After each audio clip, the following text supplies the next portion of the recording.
At 5:14 local time, the first impact didn't sound like a blast. It rolled through the hull as a heavy buried jolt, a deep and brutal wave of force.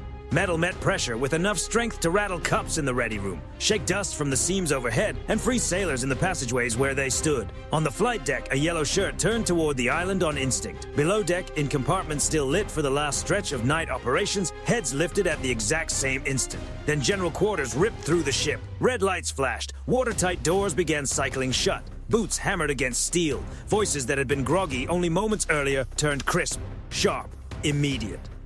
The carrier had been moving under normal nighttime routine, but in less than 3 seconds, it shifted into full combat posture. No one on board knew exactly what had struck them. Inside Damage Control Central, the first reports came in fragmented and unfinished. No fire, no flooding in the main engineering spaces, no catastrophic breach in the hull. But there had been an underwater event just beyond the outer defensive screen, close enough to be felt across the ship, close enough to change everything. In the Combat Information Center, the watch teams were already in motion.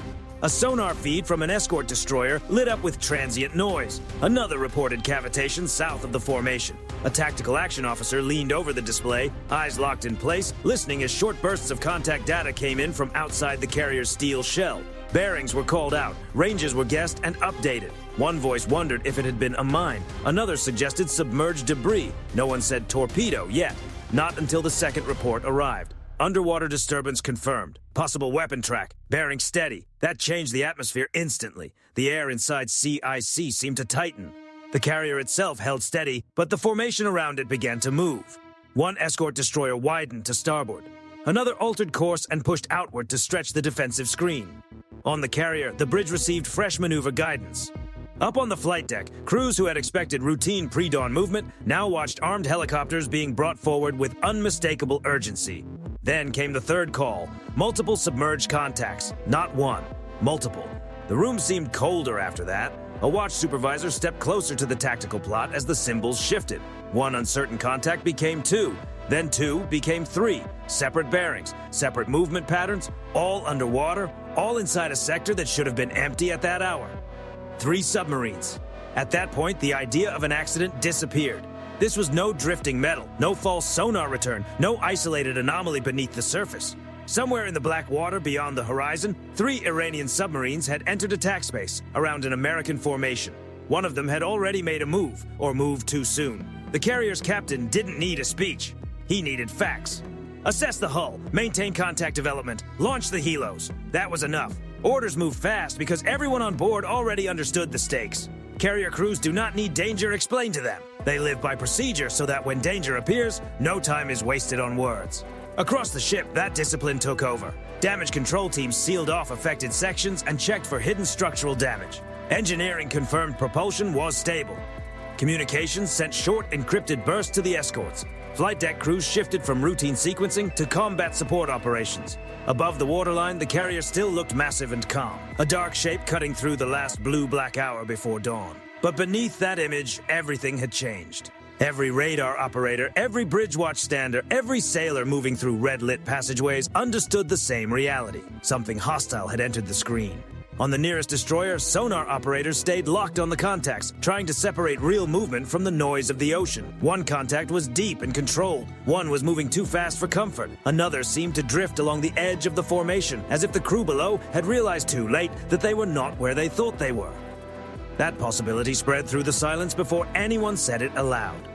The wrong target. It had not found a tanker, a supply ship, or a lone escort. It had fired straight into the defensive orbit of a U.S. carrier strike group and made contact at the worst possible moment for the attacker, just before the Americans had fully shown their hand. Now that response was taking shape. Rotors started turning on the flight deck. The carrier edged slightly into the wind. Escort ships pushed outward, creating distance, angles, and a wider field of control. Tactical displays sharpened as fresh acoustic data poured in. Somewhere beneath the surface, the 3 submarines were no longer stalking in darkness. They were now inside a fast-closing American grid. And in that narrow, violent shift from hidden approach to full exposure, the entire encounter changed. They believed they had found a vulnerable American ship. What they had actually touched was the center of a U.S. Navy kill zone. The first seconds after the alarm belonged to confusion. The next minutes belonged to sonar. No one in the strike group saw the ocean as open water anymore. It had become a layered map of sound, shadow, temperature, speed, and intent. Every bearing mattered. Every pause mattered even more. Inside the sonar room of the outer screen destroyer, operators kept their headsets tight as they worked through the flood of underwater returns. Machinery hum, hull flow, marine life, distant shipping, thermal distortion. Everything had to be stripped away until only the real contacts remained.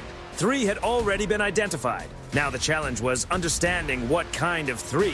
One was deep, one was moving, one was trying not to exist at all. On the carrier, the Combat Information Center absorbed incoming reports and rebuilt the battle space in real time. Symbols shifted, bearings changed, a maneuver arrow shortened, then stretched again. The officer at the tactical display didn't waste a word. He watched the geometry tighten around the formation and understood the message immediately. The first impact had not ended the danger. It had announced it. Escort screen expanding. Airborne ASW launch in progress. Track continuity intermittent on contact 3. That last word hung in the air. Intermittent. No one wanted to hear it. Outside, the pre-dawn darkness still lay low over the sea, but the flight deck had completely changed character. Armed MH-60R Seahawks were no longer being moved for routine cycles. They were being positioned for pursuit. Crew chiefs guided them forward under sharp hand signals and rotating red deck lights. Weapons crews moved with controlled speed, no wasted motion, no panic. Every sailor on deck understood the same truth. If the submarine stayed hidden, the helicopters would become the strike group's eyes and reach beneath the surface. The first Seahawk lifted hard into the morning haze. The second followed moments later. The carrier kept moving, but the formation around it was now opening into a hunting pattern. Destroyers adjusted their lanes to create overlapping sonar coverage. One ship lowered its towed array deeper into cleaner water. Another moved outward to cut off a likely escape route. The carrier remained the center of the formation, but the fight was already being pushed away from its hull and into the surrounding sea. That was exactly how it was meant to work. One Iranian submarine had already shown impatience. That alone made it more dangerous. A submarine commander who knows he has been detected does not become less threatening. He becomes less predictable. He may go deeper. He may go silent. He may fire. Or he may try to disappear beneath the noise of his own mistake and look for one more opening. In the sonar picture, the contacts began to separate by behavior. The first moved low and deliberate, trying to hide beneath the thermal layer, where sound bent and tracking grew less reliable. The second accelerated at the wrong moment, pushing enough water across its control surfaces to sharpen its acoustic signature. The third barely moved at all. That was the most unsettling one on the board, precisely because it revealed almost nothing. Contact 2 increasing speed, Contact 1 descending, Contact 3 weak. Possible creep. That was enough to reveal the outline. These were not 3 submarines drifting independently through contested water. This was coordinated movement, not flawless, not disciplined enough to remain invisible after the first contact, but coordinated. Their angles were different, their depths were different, their roles were different as well. One had probably acted too soon. One was maneuvering to restore a workable attack angle. The third was holding silence, waiting for the moment that mattered most. The helicopters reached their stations and began dropping the first pattern of sonobuoys. One canister after another struck the dark water, each one opening a new listening point beneath the surface. Data started coming back in bursts and fragments. The ocean was speaking more clearly now. Acoustic lines appeared, broke apart, and formed again across the tactical display. One Seahawk slowed into a hover and lowered its dipping sonar deep into the water column, searching vertically while the destroyers searched across the surface lanes. Then one contact shifted. Too fast to dismiss. Inside CIC, several heads turned at once as the projected track updated toward the outer edge of the carrier's route. It was not a direct run, at least not yet, but it was movement with intent, possibly a repositioning move. That was enough to trigger the next set of orders. One destroyer cut harder across the sector, another adjusted course to tighten the gap. Active sonar was considered, then held back for a few more seconds, while passive teams tried to keep the picture intact. An active ping would light up the water, but it would also tell every submarine below exactly how serious the American response had become. That hesitation did not last, because then one of the 3 contacts disappeared. Not faded. Disappeared. An operator checked the bearing again. Another checked for layer interference. A supervisor leaned over the console, waiting for the return to come back. It didn't. For several long seconds, the strike group held only 2 solid tracks out of 3. And those became the most dangerous seconds so far. A submarine that cannot be tracked is not simply missing, it is free. Free to drift into a firing lane. Free to change depth beneath the carrier's projected path. Free to turn a mistaken first strike into a deliberate second one. That changed the emotional center of the entire encounter. The Americans were no longer reacting to what had already happened. They were racing to stop what might happen next. Overhead, the dipping sonar picked up a brief anomaly. Weak, narrow, not enough for certainty, but enough to make people look up. Seconds later, one destroyer reported a stronger bearing line. A Seahawk crew called possible convergence from buoy data. The tactical plot began to tighten again. The missing contact was still not fully recovered, but pressure was returning to the net. The water was no longer open to the 3 submarines. It was starting to close around them. The first mistake had already been made by the Iranians. The second would be believing they still had time to slip away. Dawn arrived slowly, but the strike group did not wait for daylight. By the time the horizon began to split sea from sky, the carrier had already reshaped the fight. From a distance, it looked almost unchanged. Gray hull steady, wake clean, deck crews moving with disciplined control. But that calm surface concealed a deliberate change in geometry. The ship was no longer just defending itself, it was shaping the water around it, forcing every submerged contact to react to American movement instead of following its own plan. That was the moment the balance shifted. On the flight deck, the first helicopters had already cycled through and lifted again. Rotor wash tore across painted lines and tied down gear as crews pushed them through refuel, rearm, and relaunch with the speed that only repetition creates. No one ran, no one shouted. Hands moved, signals flashed, wheels rolled. The deck stayed controlled because every man out there understood one truth. Disorder would waste the one thing the strike group could not afford to lose now: timing. Below deck, CIC no longer looked like a room dealing with a surprise strike. It looked like a room taking control. The tactical plot had thickened with data, bearings from escorts, sonobuoy returns, dipping sonar reads, speed estimates, thermal layer adjustments, acoustic profiles. The 3 submarines were still not pinned down equally, but they were no longer operating in darkness. Every minute they stayed in the water, they revealed more of themselves.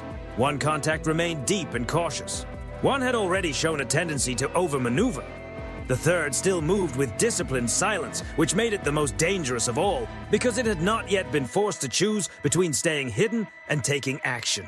The carrier's bridge received another maneuver recommendation: a slight course change, controlled speed variation, not wild evasive movement, not panic. Precision. That distinction mattered. A panicked ship can break its own defensive picture. A controlled ship complicates enemy targeting without blinding its own screen. The bow came over by only a few degrees. Nothing dramatic, nothing that would look remarkable to an untrained eye. But underwater, a few degrees could rewrite torpedo geometry, alter intercept timing, and force a submarine commander to recalculate a firing solution he may have only half completed. The carrier was not running from the threat. It was denying the threat a clean solution. Around it, the destroyers extended that same logic. One escort moved outward and held a new lane, forcing one submarine deeper than it wanted to go. Another shifted just enough to close the western edge of the search box, narrowing the water available for a silent withdrawal. Above them, the Seahawks kept dropping sonobuoys in staggered patterns, building an invisible wall of listening points across the carrier's projected path. This was no longer an ambush. The trap was still there, but control of it had changed hands. Inside the sonar spaces of the screen ships, operators kept working through the noise. One Iranian contact tried to slip below the thermal layer and stay there, using colder water to bend sound away from the American search net. Another began releasing decoys, false returns flashing across the underwater picture in short, misleading bursts. For a few moments, the board blurred with phantom echoes. The Americans did not rush. That was the difference. False contacts were marked, compared, timed, and peeled away one by one. The real submarine carried a rhythm the decoys could not copy. Propeller beat, hull noise, small changes in movement. The false echoes drifted. The real contact made choices. Contact holding below layer. Decoys in the water, possible genuine transient beyond false field. With every call, the uncertainty narrowed. Then one helicopter moved directly over the suspected position. The Seahawk slowed into a hover and lowered its dipping sonar again, cable feeding into the morning sea. The aircraft hung there like a needle over a vein. Seconds passed. The crew listened, adjusted depth, then listened again. Back in CIC, no one spoke unless it mattered. Then the return came back stronger. Not enough for celebration, enough for certainty. One of the 3 submarines had been localized. A fire control quality track did not mean a weapon had to be used immediately. But it meant something just as important. One attacker had lost the freedom to make its next move without risk. It had been found in the very water where it needed to remain hidden. That was the moment the initiative shifted. On the bridge of one destroyer, officers watched the updated bearing line and understood exactly what that track meant. A submarine that had entered the fight under concealment was now pinned inside an American solution set. If it held course, it stayed exposed. If it changed depth, it risked getting louder. If it accelerated, it would confirm more than it concealed. That submarine was no longer stalking the carrier, it was trying to survive the net closing around it. But the danger was far from over, because while one contact was being fixed and boxed in, another began moving across the carrier's projected route with a patience that felt deliberate. Not fast, not reckless, just close enough to shift the entire emotional balance of the encounter. The Americans had shown they could find one attacker. Now they had to stop the second from turning caution into an actual strike attempt. The tactical display updated again. A new line edged inward. One submarine had been found. The second was now sliding into a position that could turn a warning shot into something far worse. Inside Combat Information Center, the board changed before anyone spoke. A new transient flashed across the acoustic picture. Brief, sharp, unmistakable in the way only underwater force can be. Not a blast. Not yet. Something smaller and in some ways more dangerous. The kind of sound that makes trained men stop trusting the silence around them. One operator identified it first. Possible tube activity. No one echoed the words. They didn't have to. For the past several minutes, the strike group had been tightening control over the 3 submarines below the surface. One had been pushed deeper. One had already exposed itself through movement. One had stayed patient enough to remain the most dangerous of all. Now that patient contact was no longer just existing inside the tactical picture. It was acting. The room froze for half a second. Then every voice turned sharper. The carrier's projected route updated. A new vector appeared. One destroyer asked for confirmation on the bearing line. Another reported stronger contact integrity from the western sector.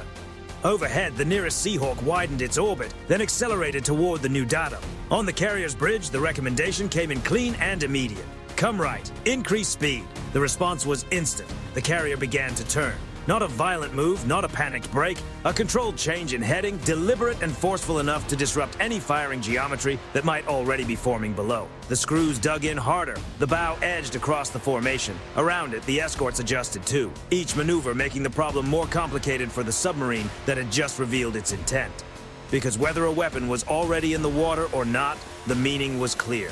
A second strike was coming, or had nearly begun. Inside the destroyer's sonar rooms, operators pressed their headsets tighter and searched for the one sound that mattered now: weapon track. A torpedo in the water would sound different from a maneuvering submarine, but thermal layers, hull flow, and the noise of hard maneuvering could blur those first critical seconds. That uncertainty became the engine of pressure in the room. Everyone involved understood the truth of it. If the submarine had already fired, every second counted. If it had not fired yet, those same seconds were the last chance to break the attempt before it fully developed. Then the nearest escort went active. The first sonar ping hit the water like a direct challenge. It rolled outward beneath the surface, artificial and unmistakable, lighting up the underwater battle space in a way passive listening never could. It also erased the last of the ambiguity. Every submarine below now knew the Americans were no longer tracking quietly. The strike group had shifted from shadow pursuit to direct pressure. The result came back almost immediately. One contact broke pattern. Not upward, not wildly, but enough. Enough to reveal movement where silence had been. Enough to confirm that the patient submarine had been forced to make a choice. Inside CIC, the tactical plot tightened around that single shift. Bearings locked in more firmly. Speed estimate climbed. Depth changed slightly. The contact was no longer an unknown danger somewhere ahead of the carrier's route. It was now a reacting submarine under pressure, trying to choose between concealment and position. It could no longer keep both. Above the surface, the Seahawk came in low and fast over the suspected sector. The crew dropped another sonobuoy pattern and went straight into a hover. The dipping sonar went down again, cable unspooling into the sea with exact precision. From above, the water looked flat and indifferent. Below it, one submarine was running out of choices. Its attack geometry was starting to collapse.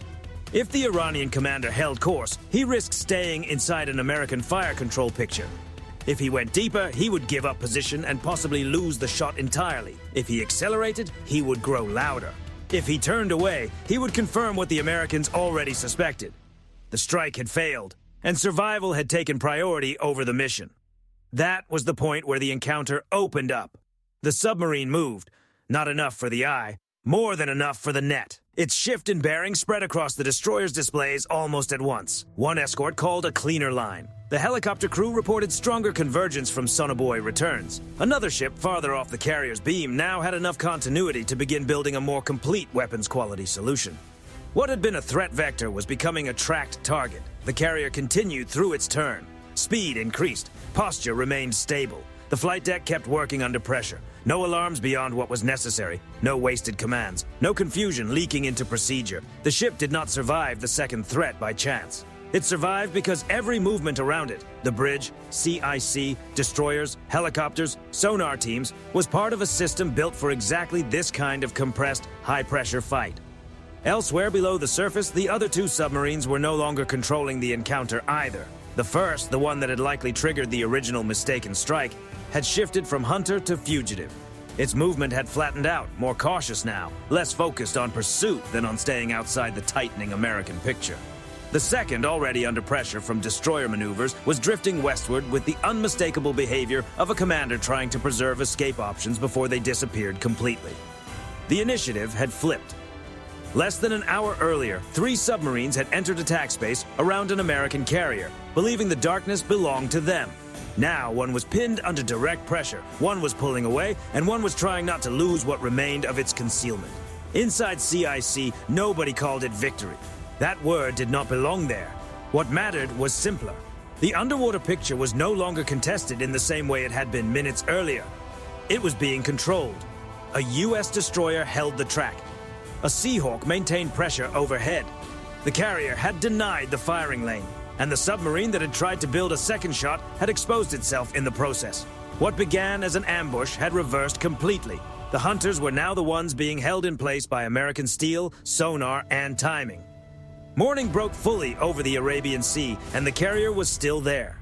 That was the first fact that mattered.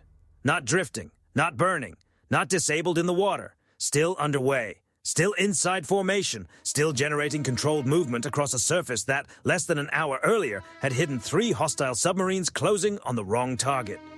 On the flight deck, the pace remained urgent but disciplined. Helicopters recovered, refueled, and launched again. Deck crews moved under the growing light with the same practiced rhythm they had carried through the darkness. The ship had absorbed the shock of the first underwater strike and passed through the most dangerous stage of the encounter without giving up control. Damage control teams had already confirmed what every watchstander needed to hear. The carrier remained operational. That changed the meaning of everything that followed, because the Iranian attack had depended on one advantage above all others: confusion at the moment of contact. Surprise, misidentification, a strike delivered before the American formation could fully understand what it was facing. For several seconds, that advantage had existed. Then it was gone. The submarines had not found an isolated ship. They had struck inside the defensive orbit of a U.S. carrier strike group and triggered the exact system built to deny them a second opportunity. By full daylight, that reversal was complete. One submarine remained under pressure, trapped inside a narrowing box of sonar coverage, helicopter patrols, and destroyer maneuvering. It had not been lost in some sudden burst of dramatic force. The sea rarely works that way, but it had lost freedom of action. And in undersea warfare, that loss can matter more than visible damage. A submarine that can no longer choose its own depth, speed, and course is no longer shaping events. It is reacting to them. A second submarine had started pulling westward, creating distance, shedding aggression, trading attack geometry for survival. It had entered the fight as part of a coordinated move. It was leaving it as a retreating contact. The third, most likely the boat that triggered the original mistaken strike, became the most revealing outcome of all. It was still alive below the surface, still dangerous in the abstract sense that any armed submarine remains dangerous. But its acoustic pattern, maneuver habits, timing, and response to American pressure had now been captured across multiple sensors. That mattered. The encounter had not only stopped the attack in the moment, it had also produced intelligence the U.S. Navy would carry long after the sea had closed over the scene. Inside the carrier's Combat Information Center, the tone had shifted from compressed crisis to controlled exploitation. The tactical display still glowed with bearings, returns, projected tracks, and air coordination data. But the emotional center was no longer fear of the next strike.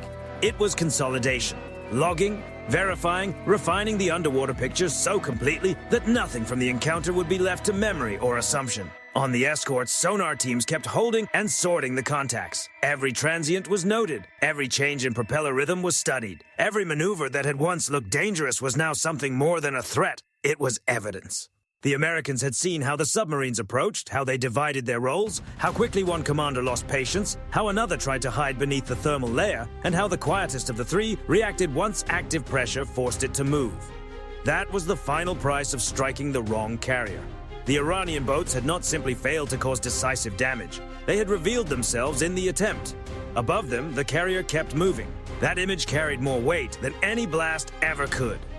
A gray hull pressing forward, a clean wake still forming behind the stern, aircraft handling continuing, escorts rebuilding their geometry around the center of the formation, flight operations adjusting, but not breaking, systems absorbing stress without losing discipline. It was not dramatic in the way civilians often imagine naval combat. It was something colder, steadier, and far more convincing. Continuity. That was the message written across the water. The Americans had taken a hostile underwater strike, identified multiple submarines inside the threat envelope, blocked a second clean attack, reversed the tactical balance, and kept the mission moving. Not because the moment was easy, not because the submarines were harmless, but because the strike group had done exactly what it was built to do. Turn surprise into procedure, pressure into positioning, and danger into a response that never stopped moving. By late morning, the encounter was no longer an active ambush. It was a finished lesson. The Iranian plan had depended on darkness, compression, and the belief that one fast miscalculation could fracture an American formation before it fully organized.